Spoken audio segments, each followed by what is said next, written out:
Hello and welcome to SweetSpotDFS. I have a review for you guys for the 2021 Mayakoba Golf Classic, and I'm not doing it alone. I'm going to have Chad Eckert from the Fantasy Golf Pod on with me, and we're going to recap this whole thing. Originally, I kind of wanted to do a step-by-step going over every video I created this week, so starting with preview to course fit to the strategy video, but Chad asked, or he reached out and was like, hey, you doing a review pod tonight? And I was like, yeah, you want to join? He's like, sure. So those plans shifted, and now you're going to kind of get a best of both worlds type of deal. And it's not going to be really, it's not, what am I trying to say? Like, we're not going to go by any kind of script. It's just a casual review. Hopefully you guys enjoy it. And without further ado, let's get him on. Welcome back, Chad. How are things? Good. How was your Mayakoba Golf Classic? It was successful. I was on Victor Hovland. I didn't have enough of him on DraftKings to make it a mega profit there, but I did bet him to win at 20-1 with $5. Almost 3 digits. Hey, that's awesome. Not a comma. We like to cash a comma on the Fantasy Golf Pod. That's where you can find me typically on a Tuesday night. Eric Darrow and I, you can find us golfing on golf courses in Minnesota during the summer. Not right now. But yeah, we'll be hitting the golf dome pretty soon, I'm sure. Oh gosh, yeah. I don't have any beer left, so I wasn't able to crack one.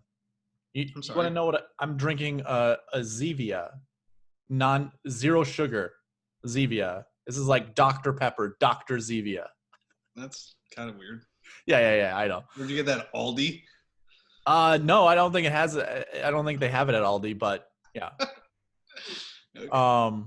So no beer Good for me. You. But okay, you're not drinking. What are you doing though? You got a nice Christmas tree in the background if you're watching along on YouTube, right?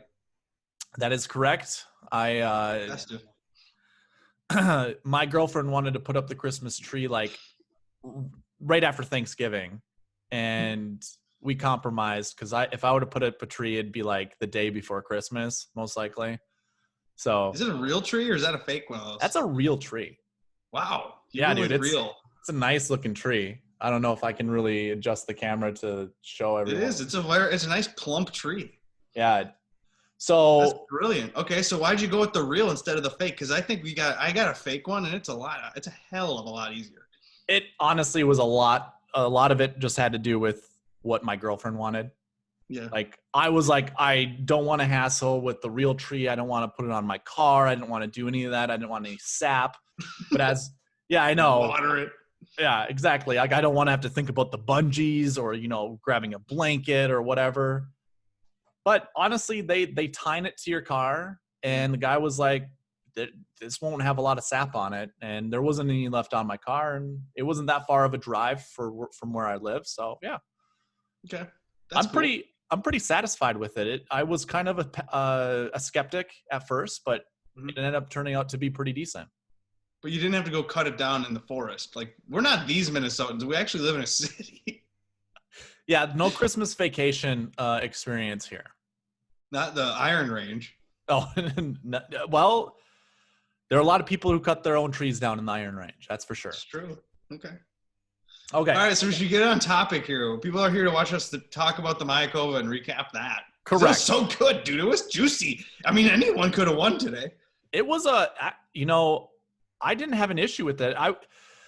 So I think with the PGA, what they should do going forward, obviously shot link data for these, whatever tournaments you want to call them. Like this was a fall event, whatever you want to call it. But now a lot of people, I feel like this sport is picking up because of betting for one thing, that's becoming more accepted.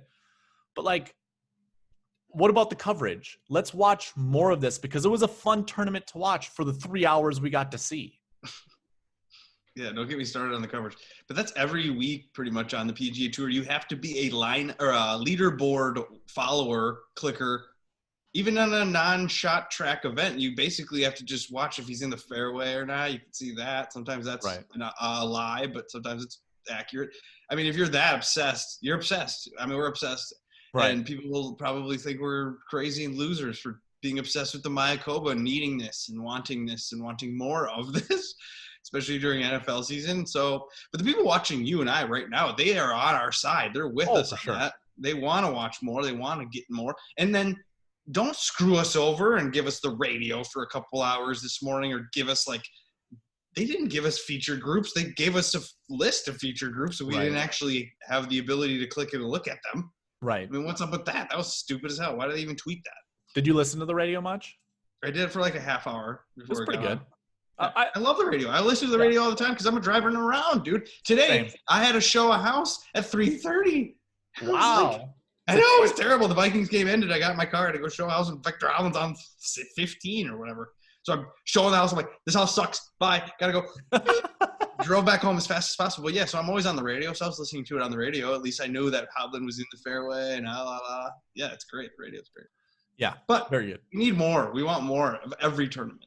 Absolutely. And plus, isn't this the best sport for COVID times? If anything else shuts down, this continues to go. So exactly. So it's a good time for golf. They need to capitalize on it, man. Yeah, college basketball can barely get going. We have NFL stoppages and postponements all the time. I didn't hear of one positive. Was there even a positive test at the Mayakoba? I didn't even hear. I haven't heard of a positive test in forever. It's been a while.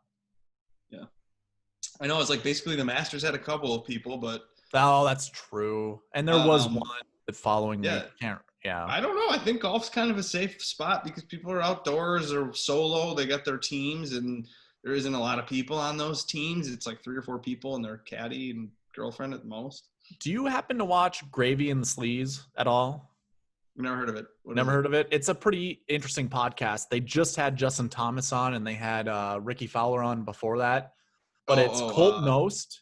Yes. Oh, yeah. Gravy. No, I've heard of it, I guess. Yeah. I didn't realize that was what it was called. And, I mean, they get to talk a lot about, specific things with these. Well, not all of them. They're not all pros. John Rahm was their first guest, I think. But either way, shoot. Where was I going? Was on there? Wasn't JT on there? Yeah, JT was just on there.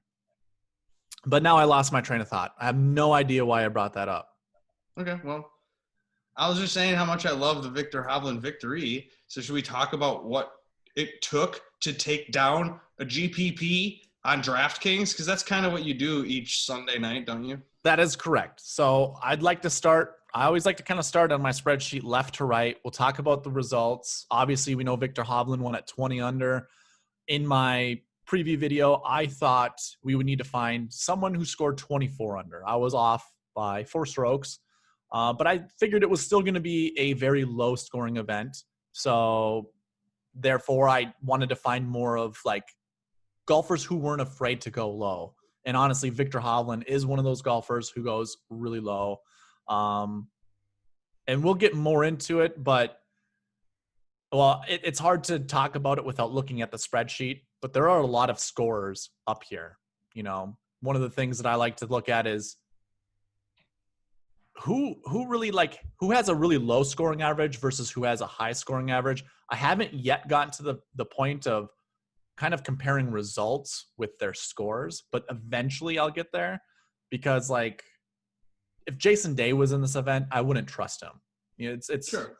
On record that Jason Day is more of a grinder golfer who likes tough golf courses where the score is -6, -7. I wanted to find these guys who aren't afraid to get to 20 under, who just somehow get on these streaks.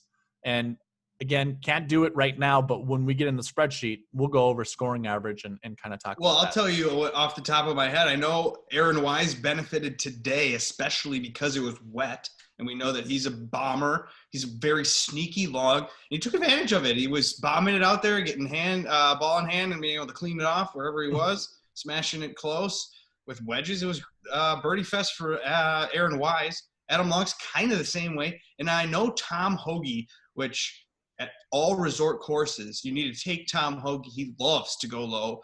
Eric Martin's my co-host on the Fantasy Golf Pod. He lives in Fargo, North Dakota, where Tom Hoagie once played a lot of golf. I don't know if he's from there, but he played at a lot of the courses around there, has a course record at the specific course that Eric plays. And Eric talks to the superintendent of the golf people there, and they say that Tom Hoagie loves birdie fests. Take Tom Hoagie at birdie fests. So that's been one of those things that you could look at Tom Hoagie's history and uncover a nugget there that if it's a resort course, if we're in a situation where it's a go low territory, Tom Hoagie's one of those guys. Same with Billy Horschel. He can get going and get hot.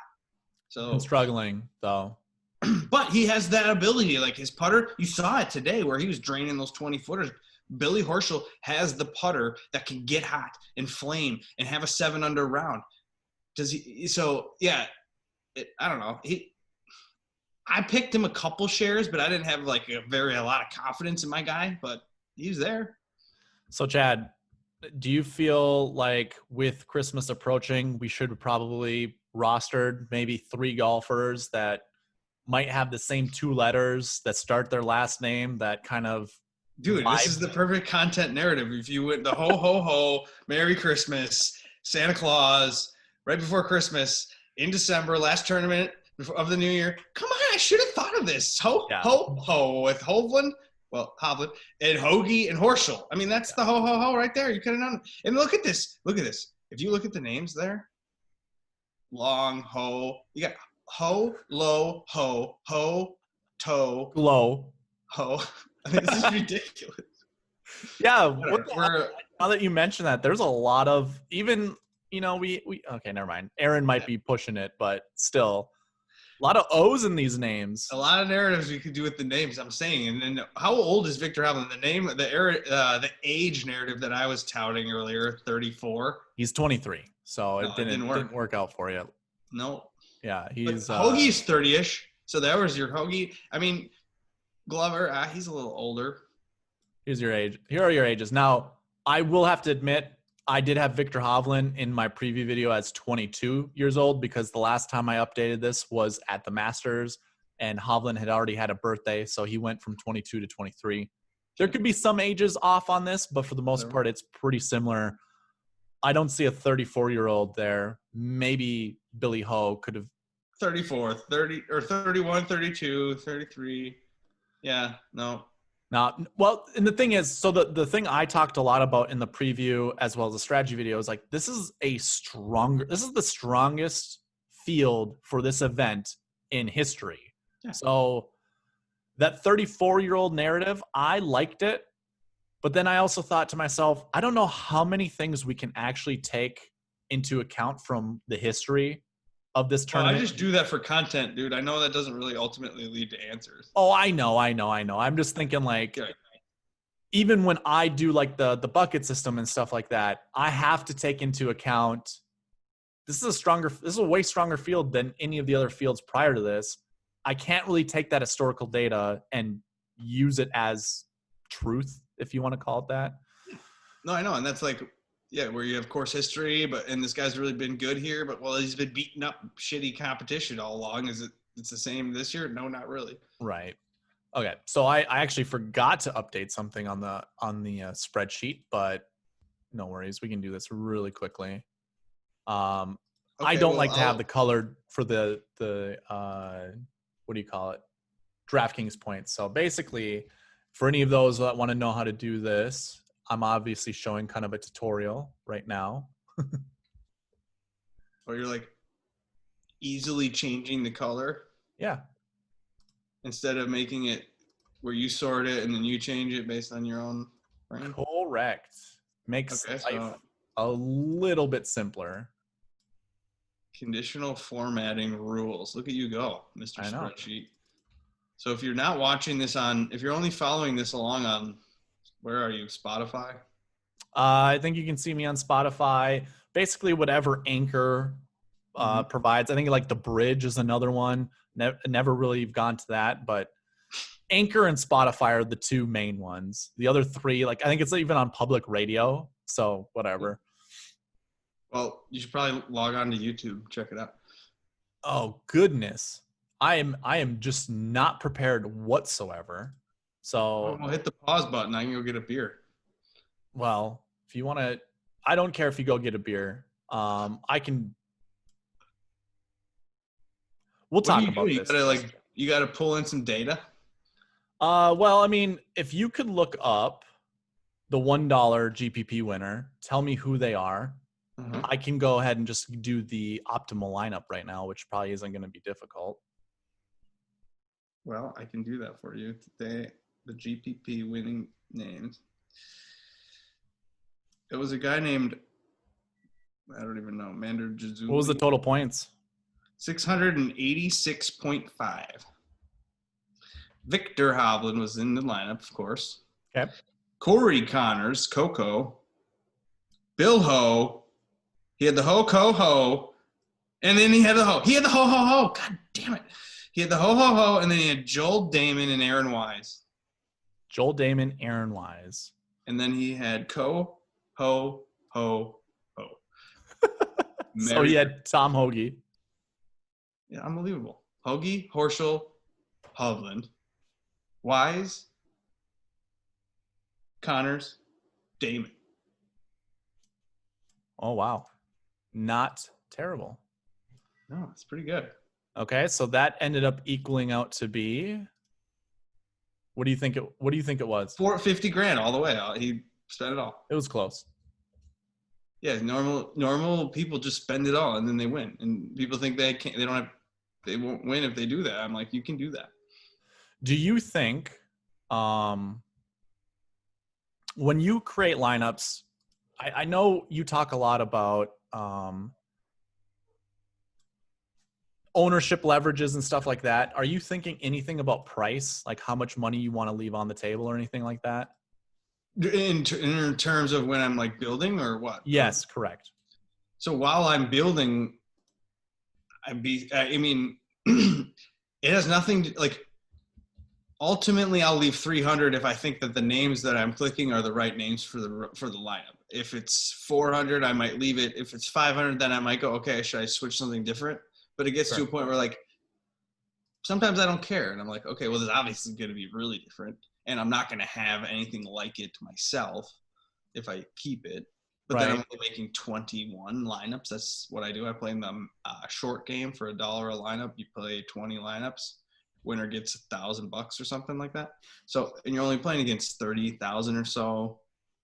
I feel I've deemed it one of the more fair contests. Yeah, I have to agree with you. I like to create as many lineups as possible, but I'm not thinking much about how much salary I leave on the table. Like the process I go through, I basically choose golfers from buckets. That's my shtick. Not only do I go over the bucket system, but I also just put golfers in buckets and pick golfers that way. And if I end up having 1,200 on the table, I have 1,200 on the table. Right. I'm not going to... 1,200 seems like it's almost an unnecessary amount in terms of trying to be different by doing it. Like, you're not doing it to be different. You're doing it to fit whatever system you're doing. You're not being like, you're getting stupid different instead of getting smart different. Yeah. So don't leave 2,000. Just like, there's a reason they're priced the way they are. They're better. The more expensive golfers are better. Right. Okay. Now that I've updated everything, the $1 winning lineup was 686.5 points. The optimal lineup was 719.5. So it was basically a difference of 30 points between the two. Jeez. So that means the winner of the $1 short game was pretty darn close to the optimal lineup. In fact, he had 4 golfers in the optimal lineup. And obviously, those listening, those just heard Chad talk about the golfers in the $1. The only 2 difference golfers were Carlos Ortiz and Adam Long. So Carlos Ortiz this week, 8,900. My Lord, I would never have gotten there. Yeah, Carlos Ortiz was one of my favorite golfers. So you and I talked about, how well I did this week. It wasn't good. I didn't do that great. But I did get on a lot of Carlos, and I'll get to that shortly, right after this segment. But yeah, I liked Carlos. I just didn't play any Victor Hovland. Mm-hmm. But either way, the optimal lineup this week, 49,400. So the optimal lineup used was pretty balanced. Yes, it was 97, 89, 88. Those were your 3 top salaries, and then 78, 68. And what's crazy is that is so unique, the way that looks. Like, nobody would have thought to put those names together because they're all misfits in a way. I'd like to share something with you. In my preview videos, go over historical data or historical salaries just to see. I mean, basically, salaries are based off of their odds. Like, that's kind of how DraftKings does it.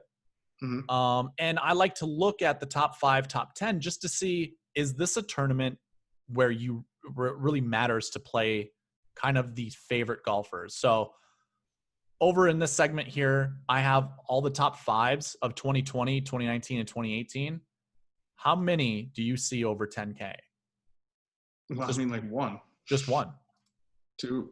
Yeah. Oh, one in the top, and then two. So in the top 5, and then the top 10 is right here.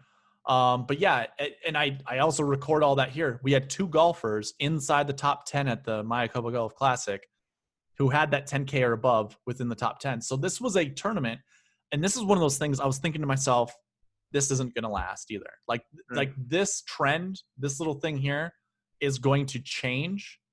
Well, shoot back over to the leaderboard. Let's look to see where JT and English were like a stroke off of ruining you in this. So I go, yeah, English was there. He was close. Finau too, and so was Thomas. So like they were hovering. Yeah, absolutely, they're hovering. But if you wanted some kind of, let's say, validation, or, man, I can't think of the word I use all the time. Oh no, reason to not go top heavy or something. What's that? Some reason for you to like think you shouldn't go the top heavy route? Yeah, precisely. Like, is this a tournament where the top salary guys, the favorites per se, is this a tournament where they do well? And the issue is, if we were to look at 2020 and you look at the top guy, you're gonna like laugh and say, well, of course, that guy's no good. Or the top dude. So Matt Kuchar was your top price guy last year. We're comparing Kuchar to JT. You know, like, it's like if you put Kuchar in a level or in a tier, he's probably like B tier, maybe. He'd probably be B tier, right? Maybe C. No, but you could lump almost. You could put like Sony into this bucket. You could put the resort course into this bucket. And there's been some tough fields at resort courses. You could even put some WGCs that are kind of flashy, and you can get to 20 under. You could put all those into the same bucket, and I think that could spit you out the names that you're looking for in terms of trying to figure out something with these birdie fests. Right. But, I mean, the trend stays alive. No one really – I mean, we had Harris English that now obviously – or Harris English and Tony Finau, both in the 10K range. They were not in the optimal lineup, but they really wouldn't have hurt you if you own them. Right. You know, like, it's not to say, hey, you have to have the optimal or nothing. But you could have gotten off Horschel and moved it to, save $300, $500, moved it down. No one's playing Horschel this week. They're playing the Griot. Right. So you could have gotten off that. Yeah, you basically would have had to have these 4 and say, if you wanted Tony, we would need to find someone 7,600 or less. So Maverick McNeely. Yeah, I was on McNeely all day. Yeah. So I mean, like, you could have gone there, and that would have how much netted is that you total? 713.5 points. So that still would have been, that would have beat. Oh yeah, we would have crushed. But I mean, it still goes to show, like, the other thing too with the salaries that I go over is I look at this average salary inside the top 10. That average salary is going to go up a little bit, but not by much. So what's an average salary? Do you have that? Say that again. What's the average salary? Like, is this average salary at the Mayakoba, and then what's an average? Oh, I'm sorry. So what you see on the screen right now is the average salary of the top 10 golfers over the last 3 years. At Mayakoba. At Mayakoba, correct. And so is 7,700 above or below what you would say the average is? I like to use DraftKings. Obviously you have 8,300 that you get to play with. Okay, so you think about 8,300 would probably be what should be in the top 10 average? Essentially, you want to get most of your golfers, if you possibly can, all of them inside the top 10 of the leaderboard. So, like, for the Masters, for example, or even a WGC, the average salary in the top 10 is probably creeps higher. Oh, absolutely. Like, okay, that's what I'm trying to get at. It's like 77 normal, right? Or is it low? It's probably low. It's super low. This is the lowest I've seen. Okay, cool. So, like, yeah, I was thinking, like, yeah, the Masters or even like the Open's probably 8,900 is the top 10 salary average. I mean, I did this for the Masters. I can pull up really quickly, but yeah, you're see what I'm absolutely. saying? Like, I would think it would be like 85, 88. Like, there's some. I mean, there's You're always you're or pretty more. close. I think it's like 87 ends up being the Masters. So 88. Yeah, see, it's crazy. So there you go. So it's 12. 12.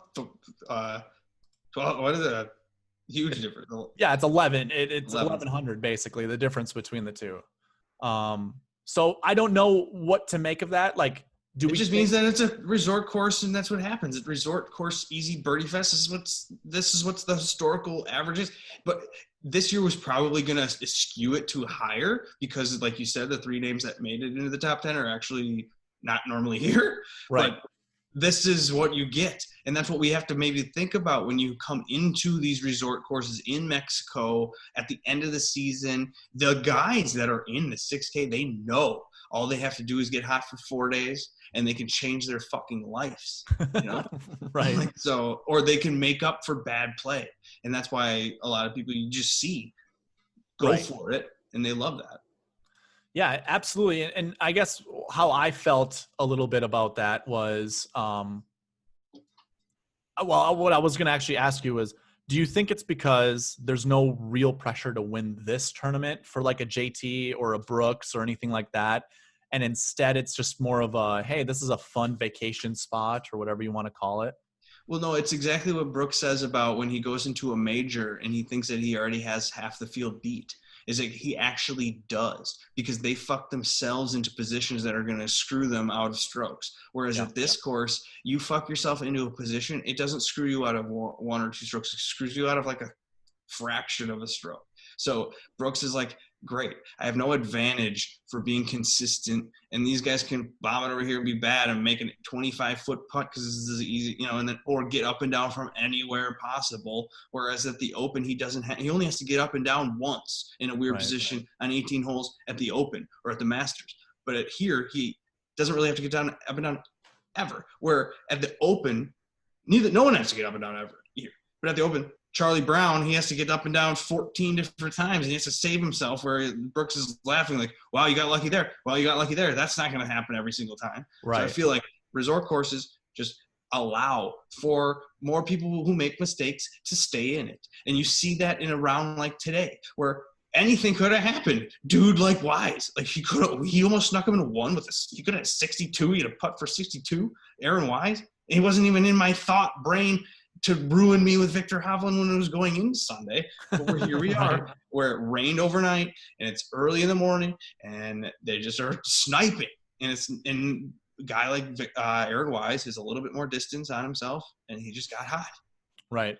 Hot with the putter. I don't know what his strokes game putting is, but I'm sure it was great today. Yeah, unfortunately, we're not going to know because there's no shot link data, and that's the thing that kind of upsets me. So, like, during the course fit video, I basically said, I'm not going to look at anything to do with grass because we really only have 4 events each year that have Paspalum, and I just don't know what I'm going to uncover. Now, I will say this. I think Paspalum, dude, is it's like a Vegas style, because if you look at Paspalum Perez is the historical name that you think about, but then Finau is a Vegas guy, and then Victor Hovland kind of maybe, but I don't know about that. But then I saw scroll down. Nate Lashley was in this for 2 seconds. Like, how the hell Nate Lashley was terrible? But then I was like, well, maybe this is a Paspalum thing for Nate Lashley. So maybe these guys that are in the Vegas area, that's just in my brain. Sure. You know. I mean, like, I have never played on Paspalum, so I have no idea what it's like. But a little background on me, I took 3 courses of agronomy in college, so I know a little thing about. What's agronomy? Basically turf management. Like, that's the scientific word for grass? Yeah, absolutely. So agronomy, a lot of farmers would go to, like, there's an agronomy school in northern Wisconsin. I can't remember, but when I played basketball, we played against them, and they had circus pants on for their warm-up pants. And then, like, yeah, dude, it was kind of weird. So when we showed up, it's like, who the hell are we playing? It's a school of agronomy, and they have these orange and white pinstripe pants with those were their warm-up bottoms, and then their warm-up tops were just these blue whatever. Oh man, I can't think of the school, but either way, if you want to look it up, School of Agronomy, Northern Wisconsin, we played against them. More importantly, can you grow weed? Can we get you to grow some weed for me? No, I don't know. Do you know how though? Could you? No. I'm sure you could. Just say, yeah, I'm smart. Sure. Yes, absolutely. In order to look cool, I sure can.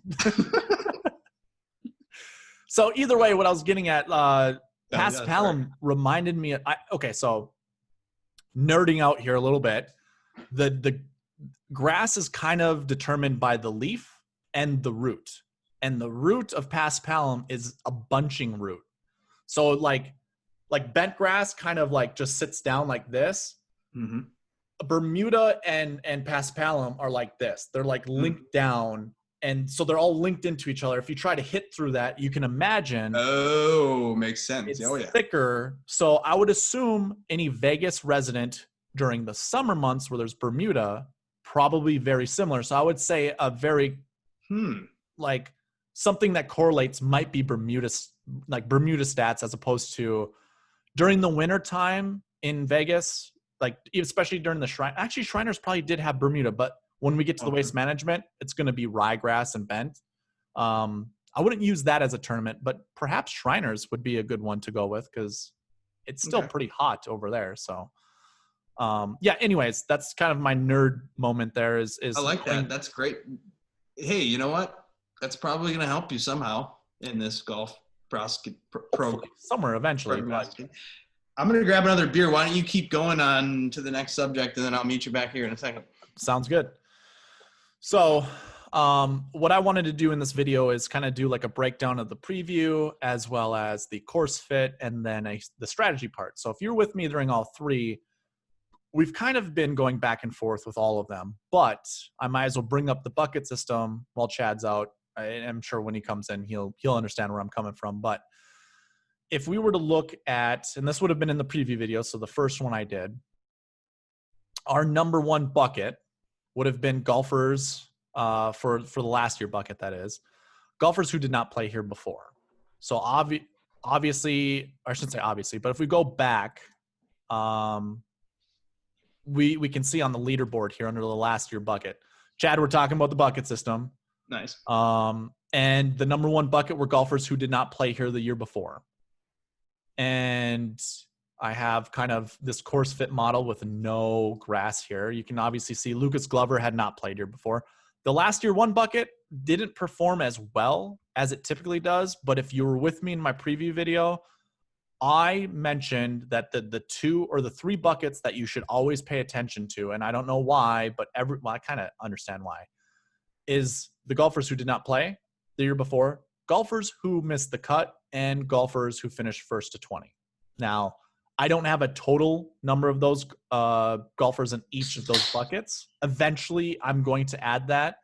But it ends up being these three buckets. And if we look at the top of the leaderboard, it's nothing but 1, 2s, and 3s. Emiliano Grillo is really the only one. Grillo, I should say, is the only one who kind of goes outside that. But it's dominated by golfers who missed the cut. That would be the 85 here. Golfers who finished inside the top 20 the year before. And it's really, to me, it's no surprise. Like, I see this a lot when I, look into a tournament. Now, if you wanted to, look at each bucket separately and to see how many were in each bucket, I'll do that really quickly. So like last year ones dominate this, right? Yeah, there are a million people. End up putting the C button instead of the control button or the shift button. There were 69 out of 132 golfers that were in that last year one bucket. So just by numbers alone, pretty easy to get on that or to think that would show up either in the top 10 or top 20, but only one finished inside the top 10. If we go down to last year twos, there were 23 golfers and 5 of them finished inside the top 20. Last year threes, there were less, but look at the actual finishing position. Only 2 people missed the cut that were in this bucket. It is only 12 people deep, and your most notable golfer is Harris English. So what was that bucket then? This was the golfers who finished inside the top 20 last year. Well, then, yeah, of course, because it's a course history thing, right? Makes sense, right? But I mean, it's not all the time we see this. But see, this kind of like was the bucket 3 one of your? I mean, did you use long at all, or did you use any of these names? A lot of I use a lot of last year 1, last year 2, last year 3. I didn't really go primarily by bucket system this week. I included it in my sweet spot score. But so you used Ortiz. You said, well, why was your reason? Was it because of this bucket? Okay, I'll just go right to it. Because I like this bucket, and I used a lot of those names, but I skipped Ortiz. I skipped somebody else. Yeah. So here's the last. This is. I'm trying to create this formula. I'm trying to nerd geek it out. That kind of stuff. A trend I've been noticing since actually the CJ Cup. So I've been looking back. I've seen these on your videos. Yeah. Yeah. So like, I have a pick 1 to 2, pick 2, pick 1 to 2, pick 0 to 1, basically. And yeah, you're insane. You're insane. Right? But I'm seriously like I'm the type that wants to perfect everything. I mean, can. You're either on something or on something. Right. You've said this before. I like it though. So you're good, like opposite of Eric Martins. This is crazy because Martins would just spray everything for no reason. Always I saw that on Twitter, but I wasn't sure, and I was there with your YouTube video. I don't remember listening to that spray method that Martins was on. But he literally clicks. He doesn't know what he clicked, and then he says enter. So that's what he calls spraying it. He did this number and just went click, click, click, click, click, click, click. It was like 7,000 goes here, and I was like, dude, that's how you're gonna do it? That's awesome. You'd be like, whoa. Yeah, and for me, there needs to be a purpose as to why I'm selecting somebody. Well, ask him how much he won this week. Yeah, more than me, maybe? No, $0. Oh, okay. Well, probably. I don't know, actually. But so to kind of fill you in on this, the number 1 bucket usually, so obviously now I've created a new bucket, and this would just be, you can see the titles, positive off the tee plus positive putting, positive off the tee plus negative putting, negative off the tee. Okay, so you're combining the bucket system, and then you're saying, out of the bucket system, how do I pick between the bucket humans in each bucket? And you're saying, well, I need to figure out how to formulate my lineup to include names that fit these 5 things. So, and then out of those names and out of those fittings, you get the buckets. And then yes. Holy shit! This could be something. So, but this is the thing. Like, I want you to pay attention to something. If I scroll at all the top 20 golfers and I go across here, I have this, positive off tee plus positive putting. These are how I rank each of these buckets. And as I continue going over, you're going to see that the top 20 kind of becomes less. So we start, obviously the most top 20s are in the positive off the tee, positive putting category. The next one is positive off the tee, negative putting. Wait, before you go any further, what's the off the tee? Was it like 10 rounds? Is it? It is. So I'm doing this 2 ways, and I actually really just used the baseline. That is primarily what I went with. That is what the PGA Tour provides us from the beginning. So it's for still a season-long stat. Yes. Okay. So, and technically this is the 2021 season, so it only goes back to the first event of 2021. So for your pick one positive in those categories, the categories are coming from your season-long stats. Correct. And they're going to tell you right who's positive in the last what? I mean, I guess it's not that many rounds so far. It goes back to the Safeway Open. Okay, so 10, 15 tournaments. Right. And the other part of the analysis that I'm not going to cover in this video is the last 7 weeks. My recent form that I think is like important is 7 weeks. It's between 6 and 7 weeks. 7 weeks typically gives us a wide enough range to see someone's last performance, but I don't necessarily care what someone's a golfer's last 24 rounds are when their 24th round was in 2017. They're Adam Scott and they only play 4 times a year. Right, exactly. I want to see what's happened because I use So the some theory. people like Sung Jae or even Tom Hoagie who play a ton, they're going to give you better totals, but then you're using averages. I'm using averages, yeah. So they're going to And see then more but then not every tournament's equal. right. Because some places you can just bomb it anywhere, you're never in trouble. So then But the I think stats really you got to. So that's so. why I think we should categorize the stats. We should separate the easy courses from the harder ones, and then we can go. Oh no! In the easy course, this guy's dominating over the last 7, or dominating over the last 14 weeks in easy course land, because that totally changes the way you play, how your stats are showing up, and then that would give us a chance to go, wow, this guy plays really well at hard, and then we would say he plays well at hard courses, and we know it because we've separated those Right. specific. I mean, eventually, sure I want to include like a strength of field type of maybe. filter Like or factor. right, exactly.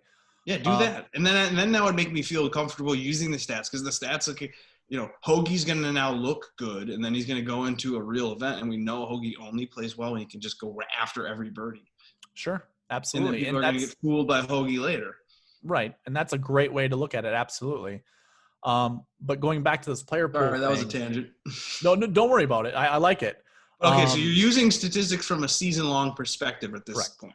Yeah, and like what I was getting at is eventually what I'm going to do, and I just need to see more of it because I just started recording, week by week stroke gain stats. Mm-hmm. So I can actually calculate all this out over the last 7 weeks. Otherwise, I'm kind of a slave to the PGA Tour. Like I can only use the stats that I have.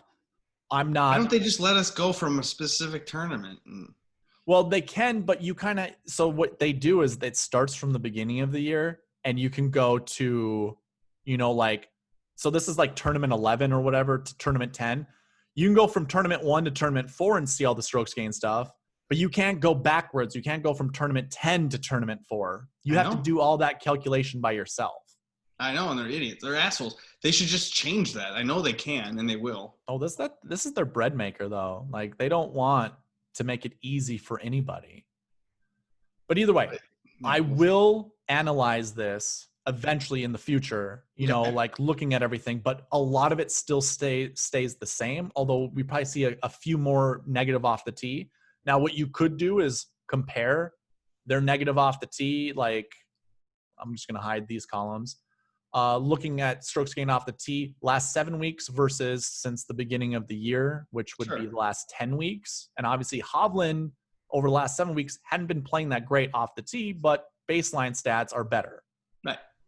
And I mean, on the spreadsheet, I do show like how people are playing in, like recent form versus baseline. Colors in green are better, but either way, going back to the player pool, I've just seen this because part of the reason I do this is last year and the year before, I started finally recording strokes gain stats, but it all comes from the PGA Tour. So that's really the only place that I get to compare, is what the PGA provided me during that time last year. I get it. I totally get it. I'm not trying to make your stats seem – I'm just trying to but it's a good way for me to explain to the people. Like it's a good reason why, you're here saying, hey, where did you get this? Like, what is people at home are like positive off the tee. That could be for the last 3 years or 2 days. I don't know. Yes, very fair. I will say this though, Chad. I do say these things in my strategy videos. I'm sure, yeah, but people so you have to visit those strategy videos. People are lazy like me, and they don't pay attention. No, it's all good. Okay, so go back to where the hell you got Carlos Ortiz. Carlos Ortiz, I got him in this bucket. Now, unfortunately, in the beginning of I don't have filters on these, so I can't sort them in real time. But I did have this sorted at one point in time. I used the Sweet Spot score, and he was one of the top guys. Actually, I had it sorted out by salary, but in this whole bucket by itself, he had one of the best scores. Now, the reason these are all highlighted in yellow is I kind of took some stuff from another podcast called Secret Golf or whatever. Mm-hmm. They were looking at green and reg and total driving. Mm-hmm. They wanted – it's kind of like – I mean, it's Steve Elkington. He's a former tour pro with Diane Knox, Russell Knox's sister. Mm-hmm. They do things kind of in a prehistoric setting. Like they look at green and reg and proximity stats like that instead of looking at strokes gained. I like that almost. So I combined, tried to combine everything into this spreadsheet. So the ones in yellow are the golfers who are over a threshold. Like they're in the top 10% of both green and reg in the field, as well as total driving. So I kind of just use this a little bit, but I basically grabbed 1 to 2 golfers from this field here, or this bucket, 1 to 2 golfers from this field. I basically picked 2 all the time, and that's why I got on Carlos Ortiz. I really liked him for his price. Was super simple to get to. Will Zalatoris was another guy, and he obviously burned me. Well, he gave up today, so that's fucked up. Like he was like, he kind of got screwed today. They sent him off early, and then he bogey started, and then they took him off the course because of the rain, and then he went back out, and he was probably like, fuck this shit. Right. I would have said the same thing. So, I mean, like, for me, I've seen this. I'll even bring up the RSM Classic, where you kind of see that same cascade of golfers inside the top 10. Like, you see a few more here, or not a few more. You see the same amount.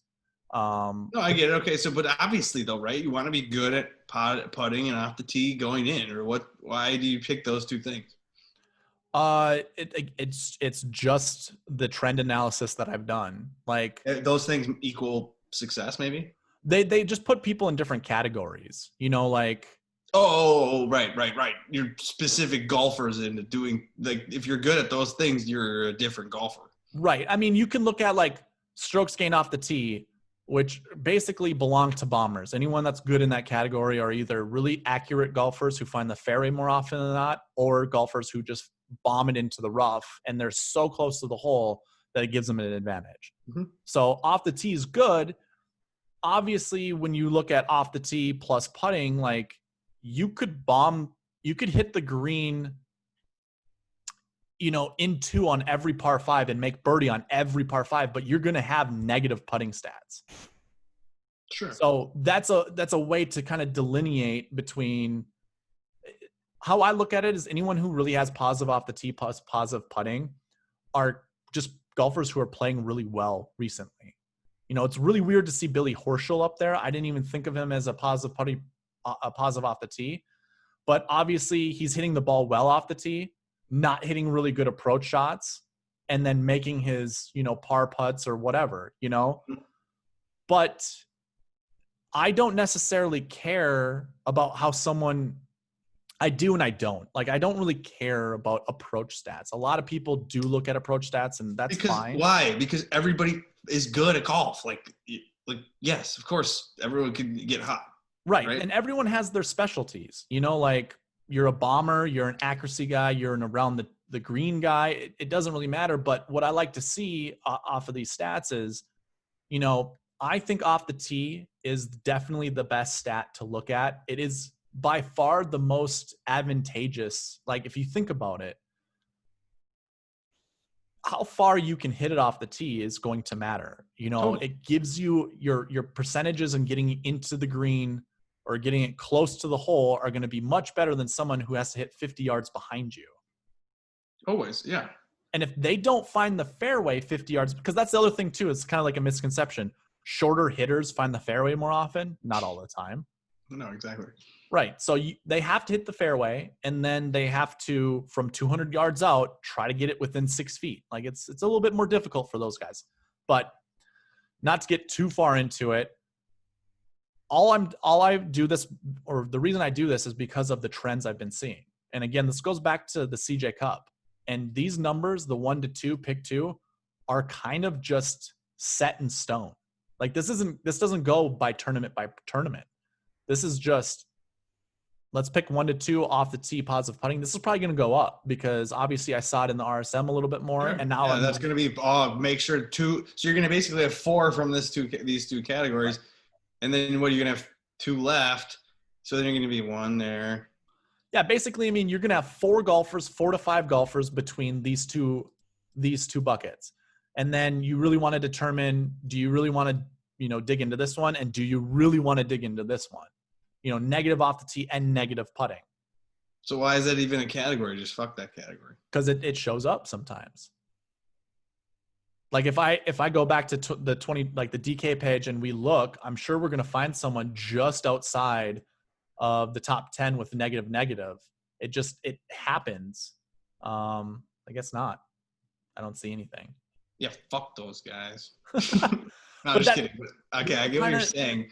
But Yeah. what you're saying is like, if you're gonna go 2 in that bucket, then you're an idiot. Okay. Precisely. Okay. Yes, exactly. Gotcha. You know, and Kyle Stanley was doing well, and you can see his name was. Dude, people were going 2. They were going Stewart and Leishman. They were going Munoz and Stewart. They were using 2 in that bucket. They were. Well, and that's a funny thing too. It's like, okay, kind of like what Martins was saying in your pod. Like, why is Mark Leishman 8,700? You know, like he should be Correct. in the People were using him or betting him at least.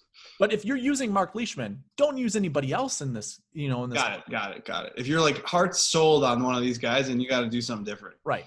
I mean, otherwise you're gonna like put yourself in a negative perfect. Now in the RSM Classic, Bernd Wiesberger didn't have a lot of stats. He just had one tournament worth of stats that was combined into his. I bet his stats were a little better than this. But Kevin Kisner, on the other hand, this is kind of where you can say course history outweighs his previous performance. You know, coming into this, someone with really good course history at the RSM Classic can negate. But yeah, the likelihood that you're going to say, oh yeah, I really want Bernd, and nobody was on Bernd. What was his ownership? Probably. Yeah, it was low, super low. So, and no one's on Landry or Burgoon at 63 or 62 unless you're really risking it. Hey, 1.65% on Bernd. Yeah, so there you go. So like, don't beat yourself up. You're going to pick Kisner and move on. Precisely. And you have a bunch of different, buckets here that you can choose from. Or you don't use Kisner, or you don't use anybody, and then you decide I'm going to go with the. But if you are going to use that bucket and you use Kisner, then don't go ahead and use Kisner with that guy. Right. So okay, I'm kind of getting what you're throwing down. To answer your question, though, I do include everything. So obviously, this is color coordinated based off of buckets. So I already know this is a last year 2. This is a last year 3. Got it. Just by my color schemes that I explain in my videos. Dark green is your last year 1. Light green's last year 2. It's the colors of the stoplight. Red is like, be cautious, like whatever. And then dark red is like, do not play this motherfucker. Like JJ Spawn. Here's a good one. There's one golfer, Brian Harmon. Spawn almost did things this week. What's that? Spawn was alive almost. Right. Your only 2 last year 6s were Brian Harmon and JJ Spawn. I almost wanted to make the tweet and say, looks like FanDuel's been following SweetSpotDFS because they see on the last year, or the last year bucket that Brian Harmon is just the shittiest player ever. Right. What did he finish? He was good, actually. Finished 30th. Yeah. He scored really well, too, in DraftKings because he would get an eagle and then offset it with a double like the very next hole. Yeah, he's Birdie Brian. But, dude, yeah, okay. So, well, what you're saying is, like, you need more data to get into the system before you can really start to, like, get the milk, like, the cream to come out. Like, right now it's just some good milk, but, like, before it's the cream of the greatest, tasting frosting. I don't know. Here's how I look at it now. So I liked JT. That was my conviction play. It was JT. So obviously at 11,400 doesn't really give you access to a lot of other salary golfers. You had to choose who your next golfer is, and then that would determine the rest of your lineup. I mean, sure. I fell in love with like a JT Neiman lineup because they were paired together. They played together. Yeah. Hovland was in that group. Like, in my mind, now that I think of this, I'm like, well, son of a bitch. Like, I could have easily gotten to Hovland, just and going from JT to Hovland would have opened up so much more to me. Yep. Even if I went Hovland, Neiman, that's not going to kill me, and then add the rest in.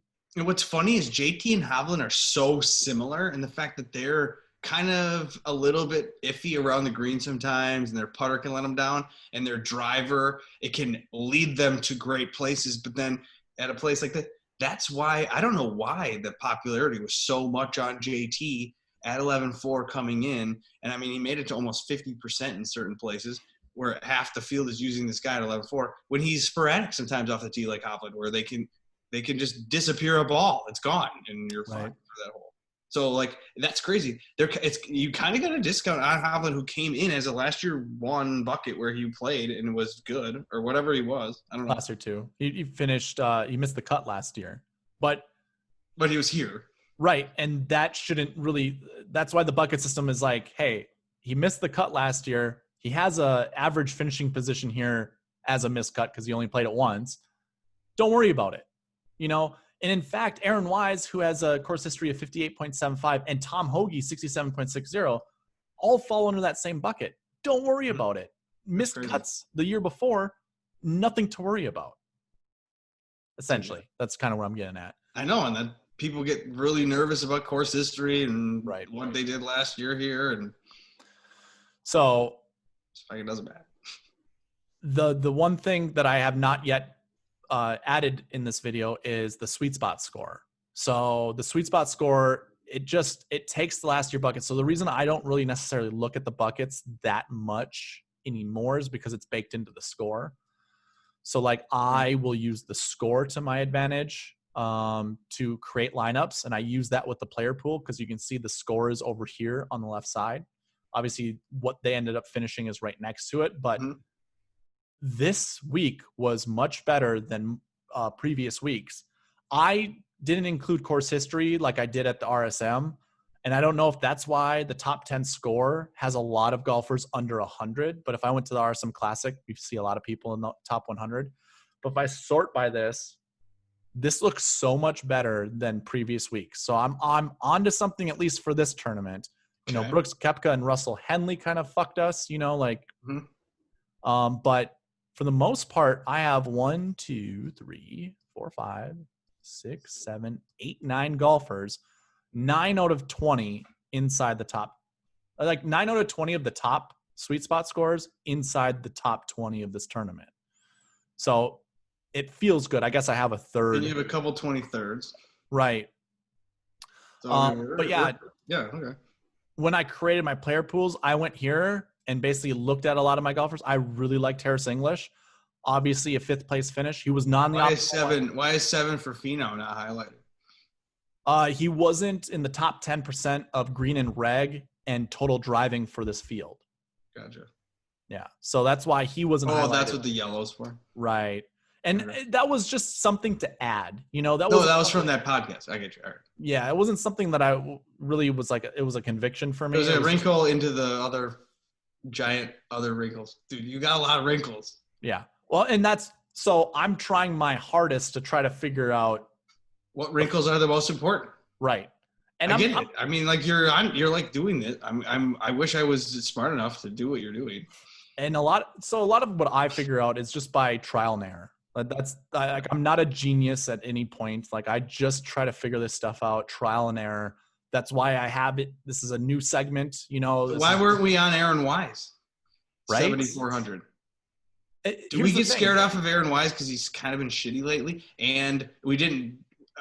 People weren't telling us about the bomber narrative, and it's going to be wet, and he can bomb it. Right. Or did he just have a round of his life today, and then that's what it is? I don't know. Seeing him up here in the top, like it frustrates me to a certain extent. I won't lie. When this was first sorted out, I'll just sort it out how it looked like when I was first looking at it. Obviously, I didn't know what the position was or anything like that. But if I went by salary and did this, like Ricky Fowler was your top guy. And this is why I was on Zalatoris and Ortiz, because, again, I'm no genius. I just see like, oh, hey, look at these top 2 scores. I really like that in this, you know, bucket. And that's why I gravitated towards that. And that's why I liked Emiliano Grillo as well. Like, I like that. But then you see Adam Long is up there. Adam Long is underneath these 3 golfers. And it's like, I can't get to Long if I'm on these 3 golfers. Dude, yeah. I wish I would have seen this, actually. Shit. You should pay attention. Like, I didn't have enough care for the Mayakoba to like follow your video and whatever. Well, here's the thing. I always have timestamps in the description. You can get right to these pools. Like, I will make it easier going forward. I'll just say right away. At the same time, no, I appreciate your content and your contributions to the community. So keep them coming. Thanks, man. I appreciate your stuff too. It's very entertaining and very insightful, especially when Martins gives us the great picks and plays that he has in his Exactly. mind.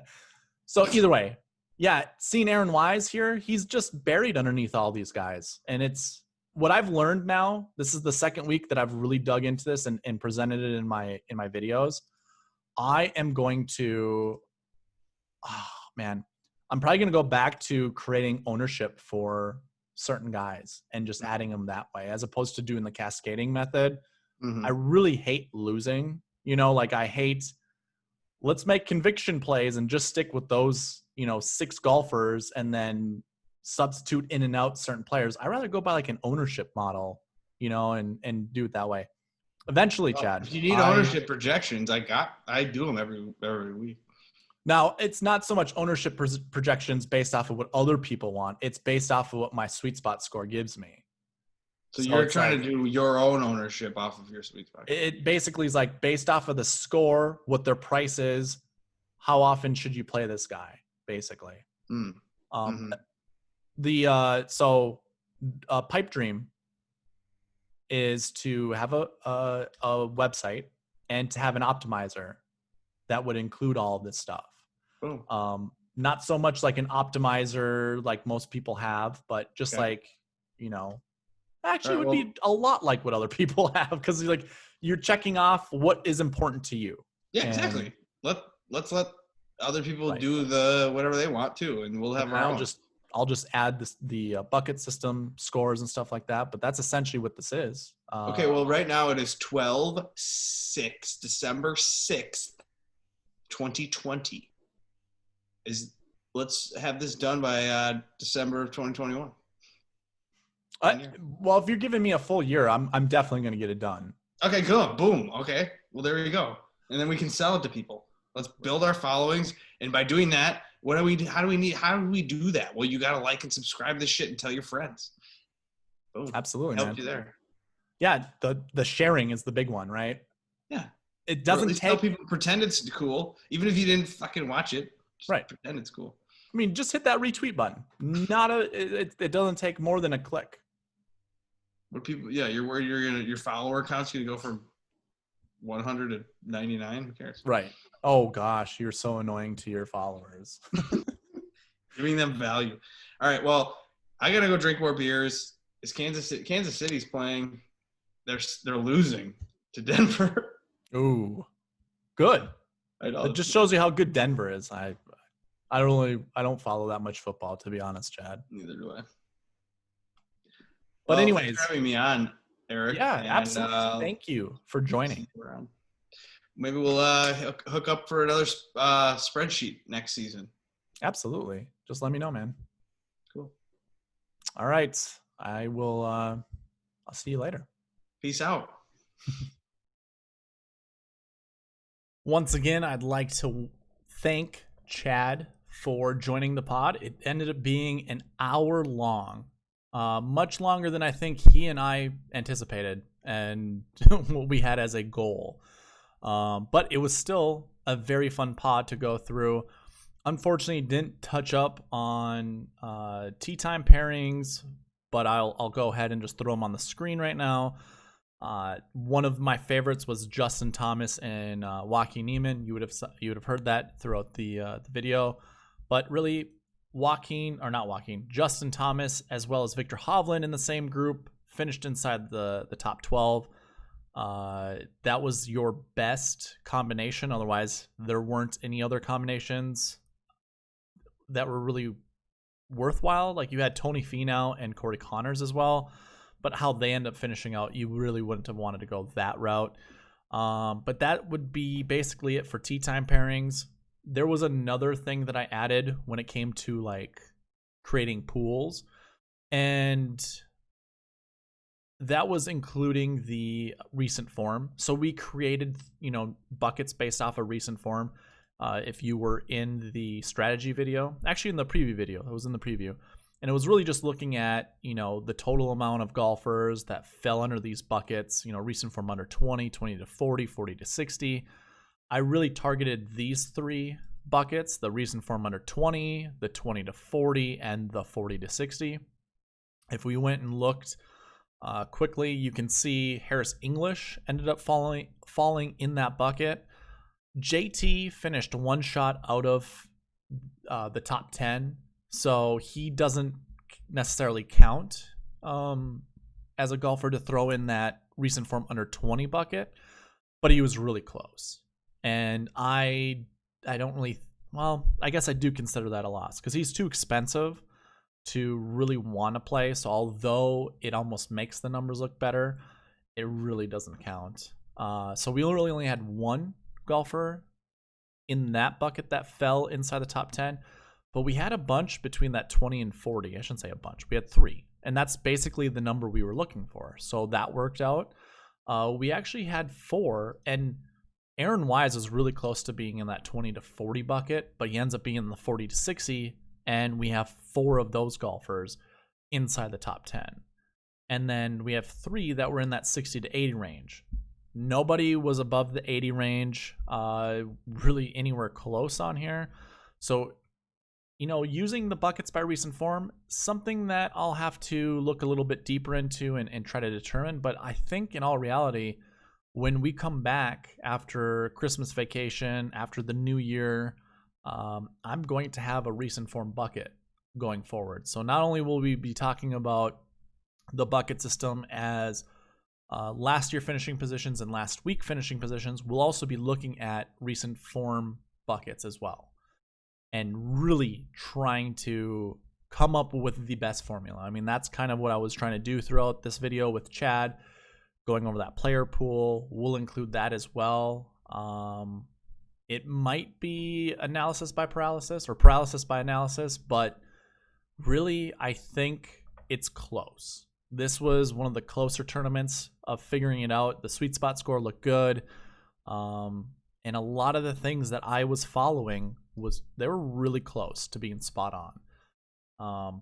But I will dig into it. I'll try to find a few, some more noteworthy pieces of information, pieces of data, try to figure out really the best way to go about this and try to figure it out. But until then, hopefully you guys are looking forward to the 2021 calendar year. I mean, we are in the 2021 season, but Tournament of Champions comes up next. That is notoriously a JT track, but maybe we'll see Dustin Johnson there, and it probably will be between those two. Obviously, we can think of guys like Patrick Reed who've done well there, although I'm not sure if he's won a tournament. I don't know how the Tournament of Champions is going to work this year.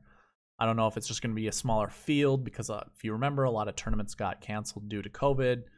I don't know. But either way, I'm looking forward to the Tournament of Champions, and hopefully you guys are too. So thank you for watching all the way up until now. For whatever reason, this isn't showing up. There we go. Again, thank you for watching. Please leave a like, comment, subscribe, all that good stuff, and I will see you in the new year. All right, bye.